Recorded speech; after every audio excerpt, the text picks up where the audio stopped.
Yung sa sinulat mong libro, ilang percentage lang ng libro yung naipalabas sa pelikula? Ano po? Kasi syempre hindi naman 100% usually yung ano. Na yung mapapalabas na. Yeah, ilang Actually, percent? hindi ko po masasabi kung ilang percentage. Kasi yung ginawa po nila, pinalawak po nila yung kwento ko sa libro. Bali yung nangyari po, in-expand nila para magkaroon siya ng broader audience. Pero yung core pa rin po ng story and yung plot, same pa rin po.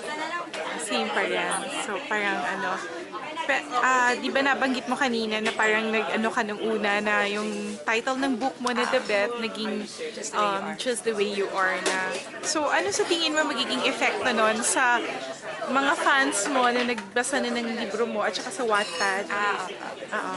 Kasi nung kinomfort ko sila kasi naintindihan ko naman na na-disappoint sila and nasaktan sila para sa akin.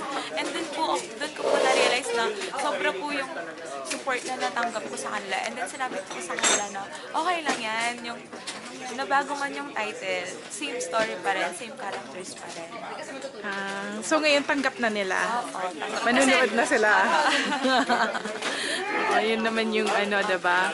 Tapos yung ano, diba, ikaw, as a writer, diba you're only 17 when you wrote that?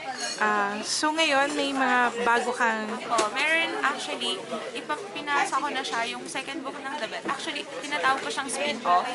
Kasi yung sila, Sophie and Drake, meron silang naging minor characters na lang sila doon sa book 2. Ayoko po kasing sabihin kung sino yung bida kasi spoiler siya.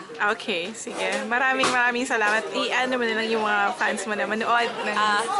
Hi everyone! I'm inviting you to watch Just the Way You Are on June 17 in Cinema Station. Sigurado, magugustuhan niyo yung Thank you! Tapos makakasama ka ba doon sa international premiere na sinasabi nila on June 20 sa San Francisco? Ay, yun ang hindi ko siguro. Pero I'm thankful kasi yung mga readers ko, taga-ibang bansa sila. So, hopefully merong subtitle kasi foreigners sila para mapanood din. Okay. Sige. Thank you very much.